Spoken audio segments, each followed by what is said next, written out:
மீண்டுமாக இந்த செய்தியை நான் இப்பொழுது தொடரப்போகிறேன். கர்த்தர் நம்மை ஆசீர்வதிப்பாராக. இப்பொழுது நியாயப்பிரமாணத்தின் பக்கம் வருவோம். இது அதோட ரொம்ப தெரிந்து கொள்ள வேண்டிய ஒரு சத்தியம். அபவுட் த லா. நியாயப்பிரமாணம் என்றால் என்ன? நான் இந்த மாதிரி கிருபையின் உபதேசம், நியாயப்பிரமாணம் இதை பற்றி பேசுகிறவங்ககிட்டலாம் நான் கொஞ்சம் பேசுவது உண்டு. என்னதான் இவங்க சொல்கிறாங்க, என்னதான் இதை தெரிஞ்சுக்கலாம்னு சொல்லிட்டு. நியாயப்பிரமாணத்தை பற்றி இவர்கள் சில காரியங்களை சொல்கிறார்கள். அதை எனக்கு கேட்கும்போது எனக்கு ரொம்ப சிரிப்பு வருது. நியாயப்பிரமாணம் அப்படின்னா அவங்களுக்கு என்னன்னு தெரியாது. 10 கட்டளைகள் அப்படின்னு கேள்விப்பட்டிருக்கிறீங்களா? 10 கட்டளைகள், 10 commandments. 1935 வருஷம், 36 நினைக்கிறேன், 10 commandmentsனு ஒரு படம் எடுக்கப்பட்டது. திரும்ப இப்போ ரீசெண்டாக ஒரு 10 commandmentsனு ஒரு படம் எடுக்கப்பட்டது. 10 commandments தேவனால் கொடுக்கப்பட்ட நியாயப்பிரமாணம், the law of God. 10 தான். நல்ல கவனிங்க. மோசே கொடுத்த நியாயப்பிரமாணம் என்று இவர்கள் எல்லாம் பேசுகிறார்கள். ஆனால் மோசேயின் நியாயப்பிரமாணம் என்று சொல்லும் பொழுது அவன் நியாயப்பிரமாணத்தை கொடுக்கவில்லை. அதுவே இவங்களுக்கு தெரியாது. He did not give the law of God. நல்ல கவனிங்க, நல்ல பைபிளை எடுத்து வச்சுக்கோங்க. யாத்திரையாகமம் 20ஆம் அதிகாரம் 1ஆம் வசனத்தை இப்போ உங்களுக்கு வாசிக்க போறேன். யாத்திரையாகமம் 19ஆம் அதிகாரத்தில் முழுவதுமாக 10 கட்டளைகளை பற்றி எழுதப்பட்டிருக்கிறது. யாத்திரையாகமம் 20ஆம் அதிகாரம், சரியா? 21ஆம் அதிகாரத்தின் முதல் வசனத்தை வாசிக்கிறேன், கவனிங்க. 10 கட்டளைகள் யாத்திரையாகமம் 20ஆம் அதிகாரத்தில் கொடுக்கப்பட்டாயிற்று. அதை பலகைகளில் எழுதி தேவன் தன்னுடைய விரலினாலே எழுதி அதை மோசேக்கு கொடுத்தார். ஒரு முறை உடைச்சான், அடுத்த முறை நீ இன்னொரு கல்லை கொண்டு வரான்னாரு, திரும்பியும் அதில் எழுதி கொடுத்துட்டார். ஆக தேவனுடைய கரங்களினால் வரலினால் எழுதப்பட்ட 10 கட்டளைகள். இந்த 10 கட்டளைகள் மட்டுமே, ஐ ரிப்பீட், மட்டுமே, திரும்பியும் சொல்கிறேன் தமிழ்ல, மட்டுமே தேவன் கொடுத்த நியாய பிரமாணம். அப்ப மோசே 603 பிரமாணங்களை கொடுத்தார்கள் என்று சொல்லப்பட்டிருக்கிறதே பாஸ்டர். ஏன் பைபிள் தமிழ்ல தானே இருக்கு, தமிழ்ல தானே பைபிளை படிக்கிறீங்க. மோசே 603 பிரமாணங்களை கொடுத்தான், அப்படி இருக்காங்க. நீங்களா சொல்லிக்கிட்டீங்கன்னா அது அப்படி இருப்பா. நான் வாசித்து காட்டுறேன், அதுக்கு பிறகுதான் என்கிட்ட பேசணும். இல்லைன்னா நல்லா கேட்டுக்கிட்டு இருங்க. யாத்திரையாகமம் 20ஆம் அதிகாரம் 1ஆம் வசனம் இங்கதான் ஆரம்பிக்குது. அந்த 603 கற்பனைகளுக்கு மோசேயின் கட்டளைகளினுடைய ஆரம்பம், முதல் வசனம். மேலும் ஆண்டவர் மோசே கிட்ட சொல்றார், மேலும் நீ அவர்களுக்கு அறிவிக்க வேண்டிய பிரமாணங்களாவன. ஹலோ, கட்டளைகள் அல்ல, அறிவிக்க வேண்டிய பிரமாணங்களாவன. கீழ்ப்படிய வேண்டிய கட்டளைகளை ஆண்டவர் தரவில்லை. கீழ்ப்படிய வேண்டிய பிரமாணங்களை ஆண்டவர் தரவில்லை. ஏன் அப்படி சொல்கிறேன் என்பதற்கு ஒரு விளக்கத்தையும் உங்களுக்கு நான் சொல்ல ஆசைப்படுகிறேன். முதலாவது ஒண்ணு எடுப்போம். 10 கட்டளைகள் எவ்வளவு ரத்ன சுருக்கமா அழகா எழுதிட்டார். 5 கட்டளைகள் டோன்ட் டூ இட், 5 கட்டளைகள் டூ இட். இதுவே இவங்களுக்கு தெரியாது. இந்த பெரிய பிரசங்கமாக இருக்கா பாருங்க, அதுல டூ நாட் எது, டூ எதுன்னு இவங்களுக்கு தெரியாது. அந்த அளவுக்கு மடையுங்க. ஆனா நியாயப்பிரமாணம் பேசுவாங்க. நியாயப்பிரமாணம் என்னன்னு தெரியாது, பேச வேண்டியதே.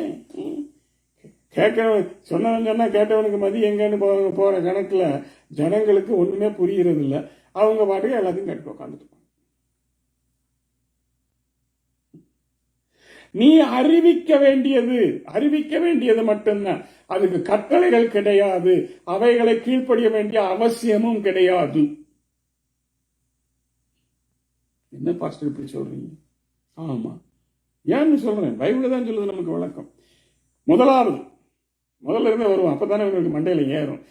இந்த மண்டையில தான் என்னமோ வேற எல்லாம் உட்கார்ந்துட்டு இருக்குது. சரி, எபிரேயரில் ஒரு அடிமையை கொண்டாயானால், கட்டளை, இதுக்கு பேர் கட்டளையாம், கீழ்ப்படிய வேண்டிய கட்டளையாம் சொல்றாங்க இவங்க. எபிரேயரில் ஒரு அடிமையை கொண்டாயானால், கடவுளெல்லாம் விட்டாச்சு, உன் தேவனாகிய கர்த்தர் ஒருவரே கர்த்தர் விட்டாச்சு, தாயையும் தகப்பனையும் கனம் பண்ணுவாயாக விட்டாச்சு, விக்கிரகாராதனை செய்யாதிருப்பாயாக விட்டாச்சு, தேவனுடைய நாமத்தை வீணிலே வழங்காதிருப்பாயாக விட்டாச்சு, விபச்சாரம் செய்யாதிருப்பாயாக விட்டாச்சு. அதெல்லாம் கட்டளைகளாம், அதெல்லாம் வேறையாம், அதெல்லாம் இதுல சேருதான். ஆனா இங்க என்ன சேருது? எபிரேயர் ஒருவரை அடிமையை கொண்டாடார். ஏங்க அடிமையை கொண்டதை வச்சுக்க, என் சர்வெண்ட் மாதிரி, உனக்கு என்ன வலிக்குது? இதுக்கு ஆண்டவருக்கு என்ன சம்பந்தம்? கொண்டாயானால் அவன் 6 வருஷம் சேவித்து, இதெல்லாம் நியாயப்பிரமாணமா பேசுறாங்க, பெரிய பெரிய பாசிட்டர்கள் பேசுறாங்க. அதனாலதான் பாஸ்டர்னு சொல்றது இல்ல, பாசிட்டர், ஏன்னா பாதி தப்பு. கொண்டாயானால் அவன் 6 வருஷம் சேவித்து 7ஆம் வருஷத்திலே ஒன்றும் கொடாமல் விடுதலை பெற்று போக கடவன். இதுக்கு பேரு நியாயப்பிரமாணமா? ஹலோ, அப்புறம் நான் வேற மாதிரி ஏதாவது சொல்லி போடுவேன். இதுக்கு பேரு நியாயப்பிரமாணமா? பாசிட்டர்கள் சொல்றாங்க. ஒன்றிக்காரனாய் வந்திருந்தானால், அதெல்லாம் வேடிக்கை இருக்குல்ல, இதை போய் நியாயப்பிரமாணம்னு சொல்றாங்க. எனக்கு சிரிக்கிறது வேற ஒன்றும் சொல்ல தெரியல. ஒன்றியாய் வந்தானால், அதாவது கல்யாணம் கட்டி பிள்ளைங்களோட வராம தனியா வந்தான் என்றால் அவன் ஒன்றிக்காரனாய் போக கடவன். இது நியாயப்பிரமாணத்தில் 1 603 ஃபர்ஸ்ட், 603 ஃபர்ஸ்ட். ஒன்றியாய் போவானாக, விவாதம் பண்ணினவனாய் வந்திருந்தானால் அவன் பெண் ஜாதி அவனோடு கூட போக கிடவான். நியாயப்பிரமாணம், அண்டர்லைன் பண்ணிக்கோங்க, நியாயப்பிரமாணம். சரி, அவன் எஜமான அவனுக்கு ஒரு பெண்ணை விவாகம் செய்து கொடுத்தும் அவன் அவனுக்கு ஆண் பிள்ளைகளையாவது பெண் பிள்ளையாவது பெற்றும் இருந்தார், அந்த பெண்ணும் அவன் பிள்ளைகளும் அவன் எஜமானும் சேர கடவர்கள், அவன் மாத்திரம் ஒன்றியாய் போக கடவன். இது நியாயப்பிரமாணமா? இந்த நியாயப்பிரமாணத்தை கீழ்ப்படிஞ்சாதான் நீங்க நீதிமான ஆவீங்களா? என்னையா உளறீங்க? இதுக்கு பேர் நியாயப்பிரமாணமா? அப்ப ஆண்டவர் என்ன அவ்வளவு லோ ஆயிட்டாரா? அவருக்கு நியாயப்பிரமாணம்னா என்ன? இதை என்ன செய்யும்? மோசேக்கு சொன்னார் ஆண்டவர், இதை ஜனங்களுக்கு அறிவிடா, ஜஸ்ட் இன்ஃபார்ம் them. அவருக்கு நீ சொன்னீங்கன்னா போதும். சரி,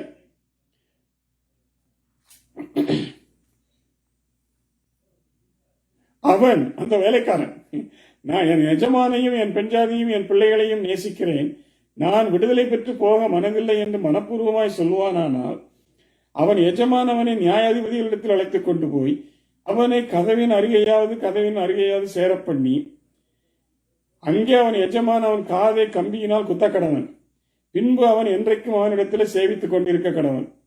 ஏங்க இதுக்கு பேரு நியாயப்பிரமாணம். இது கடவுள் கொடுத்த நியாயப்பிரமாணம். நம்ம ஆண்டவருக்குமே மண்டை கலந்துட்டு இருக்குல்ல, அவருக்கு மண்டை கலந்து போய் தான் இப்படிப்பட்ட நியாயப்பிரமாணத்தை எல்லாம் கொடுக்குறாரு. இவர்களுக்கு மண்டை கலந்து போச்சுன்னா ஆண்டவருக்கு மண்டை கலந்து போச்சா? என்னங்க பேசுறானுங்க அவங்க? சரி, அது நிறைய வேற மாதிரி எல்லாம் போகுது. அடுத்த அதிகாரத்துக்கு போவோம், அடுத்த நியாயப்பிரமாணத்துக்கு போவோம். நிறைய இருக்குது இல்ல. முதல் அதிகாரத்திலே மாடு ஆடு மகன் முட்டினாலும் குத்தினாலும் இதெல்லாம் நியாயப்பிரமாணமா?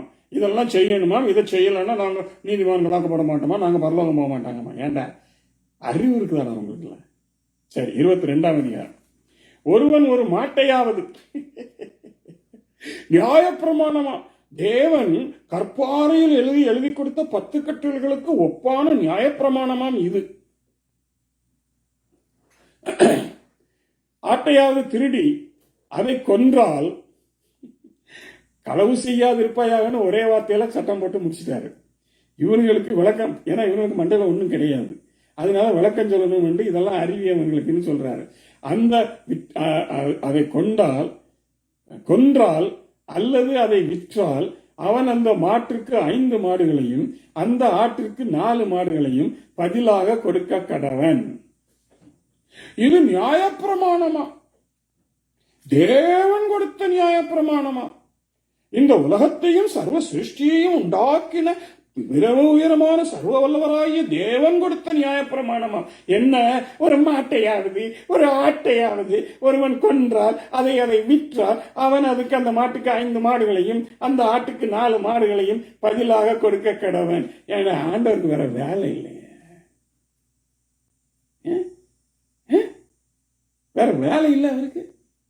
இந்த மாதிரி கட்டளைகளை கொடுத்துட்டு இதை அவர் உட்காந்து பார்த்துக்கிட்டு இருப்பாரு, ஒழுங்கா செய்யறானா ஒழுங்கா கீழ்படுகிறானான்னு. இதை எப்படி உங்க நியாயப்பிரமாண அட்டவணையில கொண்டு வராங்க? இவைகள் எல்லாம் செரிமோனியல் பரிகார பூஜைகள்னு நம்ம இந்துக்கள்லாம் சொல்றாங்க. பரிகார பூஜைகளா? நம்ம அதை எப்படி எடுத்துக்குவோம்? பரிகார சட்ட திட்டங்கள். கரெக்டா இருக்குமா? கர்த்தர் கொடுத்த நியாயப்பிரமாணம் வாயத்திறன் சொல்லாத, அது தேவ தூஷணமாகிடும். பரிகார பூஜைக்கு ஈடானது இது. ஒரு மாடை கொண்டான்னா அதுக்கு பேர் 5 மாடு கொடு, விற்று போட்டியா 5 மாடு கொடு, ஈடு பரிகாரம் தானே. இந்த பாவத்தினாலே ஒருவன் நீதிமான் ஆக்கப்படுவதும் இல்லை அல்லது குற்றவாளியாக தீர்க்கப்படுவதும் இல்லை. இது எல்லாம் பரிகார பூஜைகள். பரிகார பூஜையை போய் தாவானவர் கொடுத்த நியாயப்பிரமாணம் என்று இவர்களெல்லாம் போதிக்கிறானுங்களே, இவனுக்கெல்லாம் மண்டை கலந்துட்டவ, சுத்தமா கலந்து போச்சு, ஒண்ணுமே இல்லை. அதான் அப்படிலாம் பேசுறாங்க. சரி, திருடன் அடுத்தது. இது கண்ணமிட்டு திருடுறான், அது மாட்டை திருடன். சீக்கிரத்தை தவிர வேற எதை செய்யறது? கண்ணமிட்டு திருடினவன் கண்ணமிடுகையில் கண்டுபிடிக்கப்பட்டார். கண்ணமிட்டு திருடுகையில் கண்டுபிடிக்கப்பட்டால்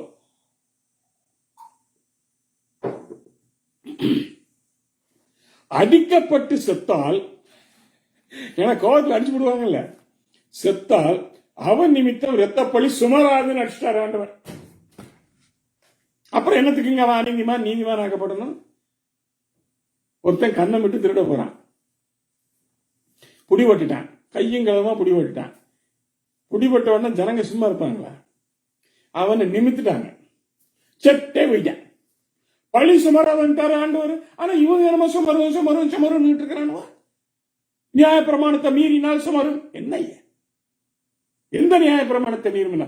10 கட்டளைகளை மீறினால் நீ அநீதிமானாவாய், துன்மார்க்கனாவாய். ஆட்டையாவது மாட்டையாவது கண்ணை விட்டு திருநாலும் நீ ஆக மாட்டேன். அதுக்கு பரிகாரம் பண்ணிட்டு போய்கிட்டு போதும். வருஷத்துக்கு ஒரு முறையோ 2 வருஷத்துக்கு ஒரு முறையோ அல்லது சாகரம்னால ஒரு முறையோ பரிகாரம் பண்ணி போய் தொலை அப்படின்னு விட்டுட்டார். இதை நீ ஜனங்களுக்கு அறிவின்னு மாத்திரம்தான் மோசைகிட்ட சொன்னார். ஆனா இவங்க அதை நியாயப்பிரமாணம் ஆகி போட்டாங்களே ஐயா, கட்டவுள்ள. சரி,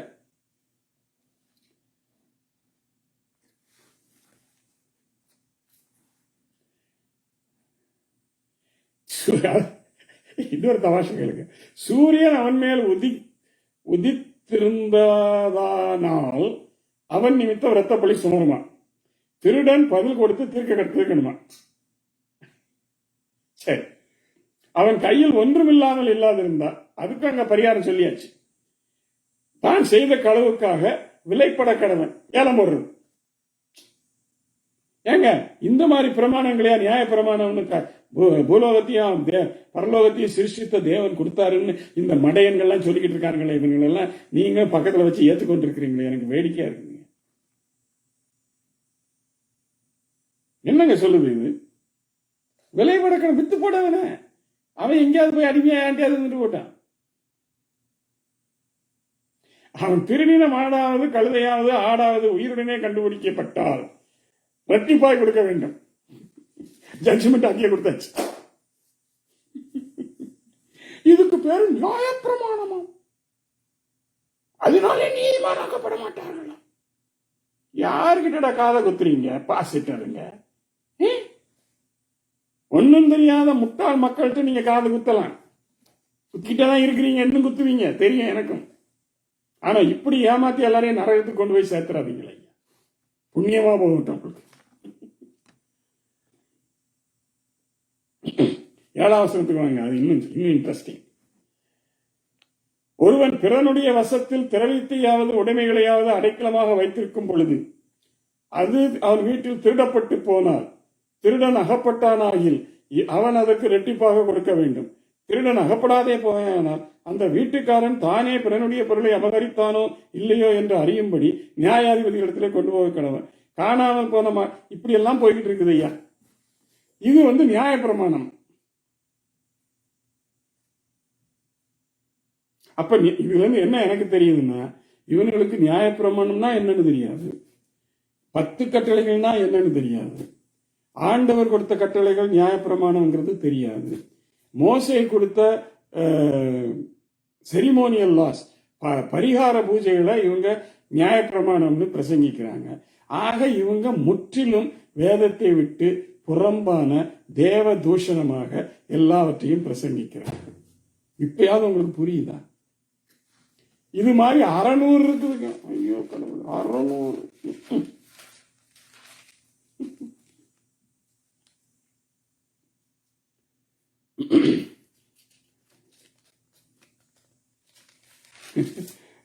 அதெல்லாம் பார்க்கும்போது எனக்கு சிரிப்பு வரும்.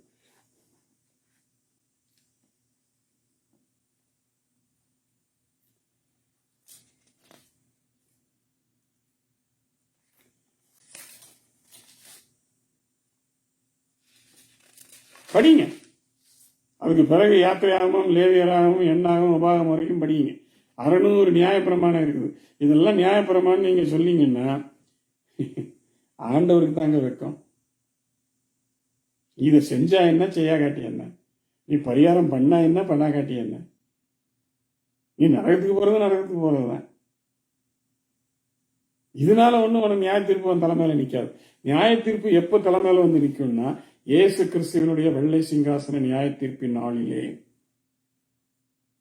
எல்லார் மேலையும் வந்து நிற்கும். எல்லாரும் இயேசு கிறிஸ்துக்கு முன்னால போய் நிக்கணும். இன்னைக்கு நியாயப்பிரமாண கிருபையை பத்தி பேசுறவங்களும் அங்க நிக்கணும். நியாயப்பிரமாண கிருபையை பத்தி இப்படி எதிர்த்து பேசுற நானும் அங்க நிக்கணும்.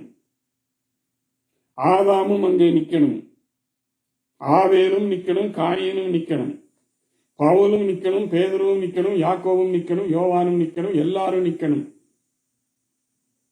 அதுக்கு பேர் தான் என் நியாய தீர்ப்பு. அந்த நியாய தீர்ப்பை இயேசு கிறிஸ்து செலுத்தும் பொழுது அவர் எந்த அடிப்படையில் செலுத்துவார்? கொஞ்சம் யோசித்து பாருங்க. எந்த அடிப்படையில் செலுத்துவார்? மோசே சொன்ன 600 பரிகார பூஜையின் அடிப்படையில் அதை நியாயப்பிரமாணம் என்று எடுத்து அதிலே அவர் தீர்ப்பளிப்பாரா? இல்லாவிட்டால் தேவன் கொடுத்த நியாயப்பிரமாணமாகிய 10 கட்டளைகளை முன்னுக்கு வைத்து அதை வைத்து தீர்ப்பளிப்பாரா? இதை நீங்களே சிந்திங்க பார்ப்போம். எதை வச்சுங்க அவர் தீர்ப்பளிப்பார்? களவு செய்யாதிருப்பாயாக அப்படின்னா, நீ 5 ரூபா திருடினாலும் சரி, 50,000 திருடினாலும் சரி, 5 லட்சம் திருடினாலும் சரி, 50 கோடி திருடினாலும் சரி, களவுதான். அதுக்கு பரிகாரம்லாம் கிடையாது. விபச்சாரம் செய்யாதிருப்பாயாக, பெருமையா பேசுவாங்க, நாமெல்லாம் கிருபையில் இருக்கிறோம், நாங்க அதை விட ஒருபடி மேல போயிட்டோம், ஒரு பெண்ணை இச்சையோடு பார்க்கிற எவனும் அவனுடைய விபச்சாரம் செய்தாயிட்டு அடக்கட்ட உள்ள இப்படியெல்லாம் பேசுகிறவங்க. ஒருத்தன் போட்டிருக்கிறான் வீடியோ, யூடியூப்ல ஒரு வீடியோ, அது எனக்கு வாயில சொல்றது கூட கூசுதுங்க. அவன் என்ன சொல்றான்னா, பிரசங்க மேடைக்கு வருவதற்கு முன்பாக, நல்லவேளை தன்னுடைய மனைவியோடுன்னு அதை போட்டிருக்கிறான், தன்னுடைய மனைவியோடு போய் அவன் உடலுறவு கொண்டு விட்டு வந்து பிரசங்கம் பண்ணினால் அது தப்பில்லை, கிருபை அவனை மூடிக்கொள்ளும். இதை விட உலகத்துல வேற ஏதாவது ஜோக் இருக்குங்களா? நியாயப்பிரமாணத்துக்கு இவங்க கொடுக்கிற கிருபைக்கு இவங்க கொடுக்கிற வியாக்கியானத்திற்கு இதை விட வேற என்னங்க? யூடியூப்ல இருக்குதுங்க, போய் பாருங்க. நான் ஒன்னும் பொய் சொல்லல, நான் யூடியூப்ல பார்த்துட்டு தான் உங்கள்கிட்ட சொல்லிட்டு இருக்கேன். கிருபை மூடிக்கொள்ளுமா? ஆனா அதே கிருபை பிரசங்கியார்கள் தான் சொல்றாங்க, நாங்கள் இயேசு கிறிஸ்துவினுடைய வழியில் சொல்லுகிறோம், அவர் ஒரு பெண்ணை இச்சையோடு பார்த்தால் அவரோட விபச்சாரம் பண்ணியாயிற்று என்று சொல்லிட்டார், ஆயினாலே நாங்கள் அவரை விட பரிசுத்தவான்கள். அட கேடுகட்ட மடையன்களா, என்ன பேசுறீங்க நீங்க? ஒருத்தன் சொல்றான் அது கிருபை மூடிக்கொள்ளுன்றான், இன்னொருத்தன் சொல்றான் இதை நீங்க எப்படி பண்ணினீங்கன்னா அது அதை விட நாங்கள் அந்த பரிசுத்தவான்கள் என்றான். எதுல அவங்க standard? What is your standard? நியாய பிரமாணமா இல்ல இந்த மாதிரி பரிகார பூஜையா? What is your standard? Tell me from the word of God, you tell me what is your standard. சும்மா சுத்துறது, இந்த காது குத்துறதெல்லாம் வேண்டாம், பூ வச்சதெல்லாம் போதும். ஒழுங்கா 10 கட்டளைகளுக்கு கீழ்ப்படிஞ்சு நட, கடைசி வரைக்கும் நட. அதுல ஒரு காரியத்தை முக்கியமான இப்ப உங்கள்ட்ட சொல்லியே தான் ஆகணும். எல்லாரும் இப்ப என்ன முடிவுக்கு வந்துட்டாங்க, சாபத்து டே கிடையாது. அட சாபத்து டே உங்களை யாரையா கொண்டாட சொல்றா? வாரத்துல ஒரு நாள் கர்த்தருடைய நாள்னு பைபிள்ல சொல்லுது ஐயா. அந்த கர்த்தருடைய நாளை கொண்டாடுங்களேன். அதற்கு பேரே the day of the Lord, the Lord's day. சாபத்து டே கிடையாது, அது யூதர்களோட போயிடுச்சு. 7ஆம் நாள் கர்த்தர் ஓய்ந்திருந்தார், நீயும் 6 நாள் வேலை செய்யி, 7ஆம் நாள் அதை கர்த்தருக்கென்று பாவி, 7ஆம் நாளை நீ பரிசுத்த நாளாக கர்த்தருக்கென்று உபசரி. அது தப்பு என்ன இருக்கு? அது நியாய பிரமாணமா? எந்த மடையண்டா உங்களுக்கு இதெல்லாம் கத்துக் கொடுத்தான்? இதை விடையும் கேவலமா பேசுவீங்களோ? கர்த்தருடைய நாளுக்கும் சாபத் டேக்கும் வித்தியாசம் தெரியாத போதகர்மார்கள் கிருபையையும் நியாய பிரமாணத்தையும் பற்றி பேசிக் கொண்டிருக்கிறார்கள். What is Sabbath and what is God's day? The day of the 7th day, day of the Lord. இந்த பார், 7 நாள்ல ஒரு நாளை நீ கர்த்தருக்கு கொடுத்துத்தான் ஆகணும். அது நியாய பிரமாணம், அது கர்த்தர் கொடுத்த கட்டளை. அது சாபத் டே இல்ல, 7 நாள்ல ஒரு நாள் கர்த்தருடைய நாள். அந்த நாளில நீ நல்லா சாப்பிடு, பிரியாணி சாப்பிடு, என்ன வேணாலும் சாப்பிடு. அதுக்காக ஒரு வேலையும் செய்யக்கூடாதுன்னு ஆண்டவர் சொல்லல. இன்னைக்கு அந்த கர்த்தருடைய 7ஆம் நாள்ல எல்லாரும் வேலைக்கு போறவங்க இருக்கிறாங்க, அதாவது ஷிப்ட்ல மாறி மாறி வேலை செய்யறவங்க இருக்கிறாங்க, எல்லாம் நடக்குது, தப்பே இல்லை. ஆனா அந்த நாள்ல தேவனையும் ஆசரி. ஆலயத்துக்கு போ. காலையில வேலைக்கு போறியா, பின்னேரம் ஆலயத்துக்கு போ. காலையில ஆலயத்துக்கு போறியா, பின்னேரம் வேலை கிடைச்சா போ, தப்பில்ல. இதுக்கு பேரு சாபத்து இல்ல. சாபத்துனா முதல்ல என்ன அர்த்தம்னு புரிஞ்சுக்கிட்டு பேசுங்க. அது யூதர்களோடு முடிஞ்சு போன கதை.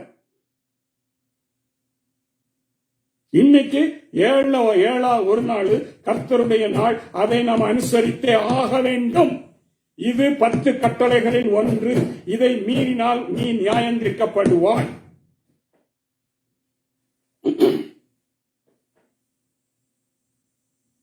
நான் தசமபாகத்தை குறித்து பேச மாட்டேன், ஏன்னா அது லைஃப்லயே நான் பேசுனது கிடையாது.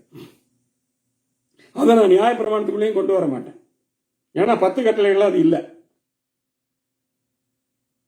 தசமபாகத்துக்காக இதெல்லாம் பேசுறவனும் அடையன். அவங்க இப்படி பேசுறாங்கன்னு அவனை குற்றம் சொல்றான அவனும் அடையன். ஏன்னா 2 பேருக்குமே தசமபாகம் என்னன்னு தெரியாது. ஏன் தசமபாகம் கொடுக்கணும், இந்த தசமபாகத்தை ஏன் நியமித்தார், ஒண்ணுமே தெரியாதுங்க. பேசுறவனும் அடையன், கொடுக்காதவனும் சொல்றவனும் அடையன், கொடுக்காதன்னு சொல்றவனும் அடையன். அப்ப என்னங்க பண்றது? ஆண்டவரும் அடையன். அப்படித்தானே போகுது. அது ஆண்டவரையும் அடையன் ஆக்கிடுவீங்க, ஆக்கிட்டீங்க. இனி என்னது ஆக்க போறீங்க? ஆக்கிட்டீங்க.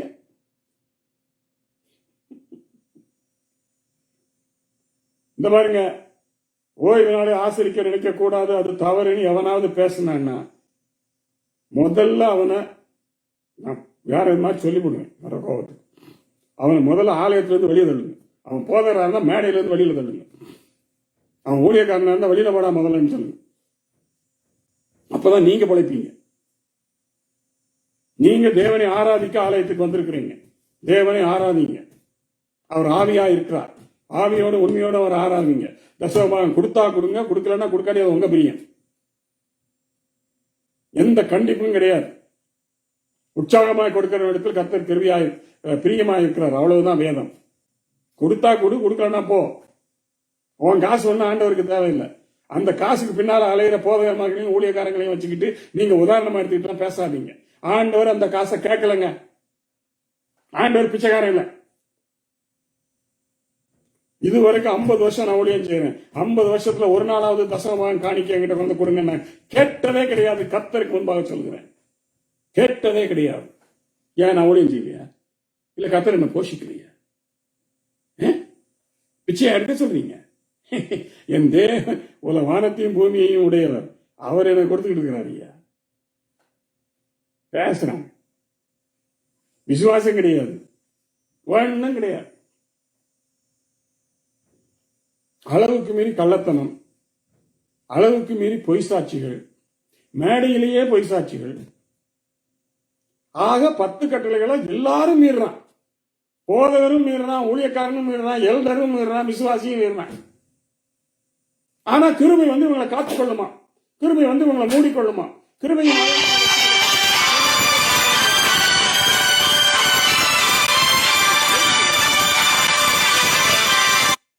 வேடிக்கை காட்டுறீங்களா? இல்ல ஜோக் அடிக்கிறீங்களா? பகடி பண்றீங்களா? ஆராய்ந்து அறிஞ்சு பேசுங்க. தேவ நாமத்தை தூஷிக்காதீங்க, எச்சரிக்கிறேன். சரி, இதோடு இன்றைக்கு நிறுத்திக் கொள்வோம். நியாயப்பிரமாணம் என்னன்னு தெரிஞ்சுக்கோங்க, கிருபைனா என்னன்னு தெரிஞ்சுக்கோங்க. நியாயப்பிரமாணம் என்றால் 10 கட்டளைகள் மட்டுமே. அதற்கு எல்லாரும் கடைசி வரைக்கும் இயேசு கிறிஸ்துவனுடைய இரண்டாம் வருகை மட்டும் இல்ல, 1000 வருஷ அரசாட்சி, அவருடைய வெள்ளை சிங்காசன நியாய தீர்ப்பு வரைக்கும் கீழ்ப்படிந்தே ஆக வேண்டும். ஒருவனும் தப்ப முடியாது. கீழ்ப்படிந்தே ஆக வேண்டும். கீழ்ப்படியலைன்னா நீ நியாயம் தீர்க்கப்படுவாய். கிருபை உன்னை பாதுகாக்காது. கிருபை இங்கெல்லாம் உன்னை பாதுகாக்குங்கிறத அடுத்த செய்தியில சொல்ல போறேன். அடுத்த வாரம் கேளுங்க. எதெல்லாம் கிருபை உன்னை பாதுகாக்காதுன்னு நான் சொல்லித்தரேன். நம்பி வீணா போகாதீங்க. கிருபை நியாயப்பிரமாணம் என்பது இப்பொழுது போதிக்கப்படுகிற விதம் அல்ல. இப்பொழுது போதிக்கப்படுகிற விதத்தை நீங்கள் விசுவாசித்தால் நீங்கள் நாசமடைந்து விடுவீர்கள். ஆகையினாலே ஜாக்கிரதையாயிருங்க. கர்த்தர் உங்களை காத்து வழி நடத்துவாராக. அடுத்த கிழமை சந்திப்போம். தொடர்ந்து நல்ல செய்திகளை கேளுங்கள். சோதித்து அறியுங்கள். எல்லா ஆவிகளையும் சோதித்து அறியுங்கள். எல்லா பிரசங்கங்களையும் சோதித்து அறியுங்கள். எல்லாருடைய பேச்சுகளையும் சோதித்து அறியுங்கள். சபைக்கு போனா ஆராதனை செய்வதை விட்டுருங்க. பாஸ்டர் என்னத்தை கதைக்கிறான், அவன் என்ன பொய் சொல்றான், இதெல்லாம் சோதிங்க. இதுதாங்க உங்களுக்கு நல்லது. அப்பதாங்க நீங்க தேடுவீங்க. கர்த்தர் உங்களை வழி நடத்துவாராக. பரிசுத்த ஆவியானவருக்கு நம்மை ஒப்புக் கொடுப்போம். ஆமென், ஆமென்.